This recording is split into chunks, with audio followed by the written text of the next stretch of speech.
आसतु देखिबा बेसन बर्फी। फास्ट मु चीनी ग्राइंडिंग करी रखिदेली। बेसन आउ घी नेली। घी गरम हो सारा पर बेसन को देली। जेति घी नेबे तार माने गोटे छोट कटोरी गोटे घी नेबे गोटे गिना घी दे गिना बेसन देबे। ताकू भल भाबरे पूरा माने तार गोटे स्मेल हैला पर्यंत टिके जस्ट ब्राउन हैला पर्यंत ताकू भल भाबरे भाजिबे।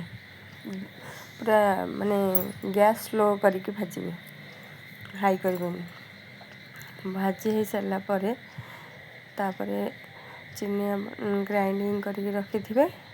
से कलर आसे आप कलर भी दे पारिबे, कि आमको कलर भल नहीं बोली मुझे हलदी टिके दे देथिली। आप बाहर जो कलर मिलूँ सेटा भी आणिक दे पकई पारे। से दाना दाना रही टिके जस्ट पानी छींचीदेवे। छींचीदेले से कौन कहले टिके माने बेसन जेहेतु पूरा पॉलिश ना, से पानी टिके छींचीदेले से टिके माने खाइला बेले लागिवो पाटी टिके टिके दाना दाना है। देखो भी पूरा भल भाव भाजी गला। ए चीनी जो ग्राइंडिंग कर रखिले मिसई देबा।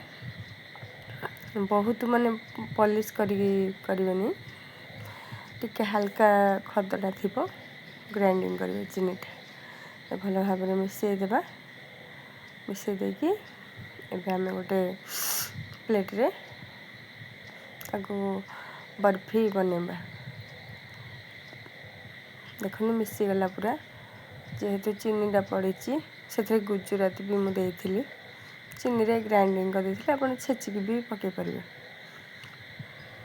हो गला एबे हम छोट छोट साइज रो आप को भी शेप दे पारे। मो हाथ रे एमती गोल गोल शेप देकी देखंतु सब बने नहीं गोटे गोटे करके प्लेट रे रखिदेबा। एबे देखो सब एबे मु गोल गोल करके शेप देकी रखिदेली। आपण को भी शेप दे पारे।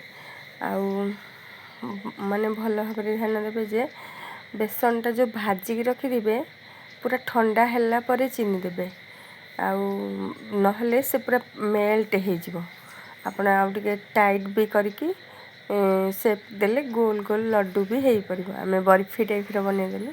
एबे देखंतु ड्राई फ्रूट जो हाथ थिला काजू और बादाम ताको भाजी छोट छोट काटिकी देखंतु एबे रखिदेली साइज करके। आपण पाखे थिले देबे न थिले भी किसी दरकार नहीं।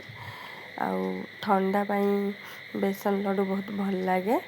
आउ आपण भी बनातु खातु आ केमती हेची कहिबे। Thank you.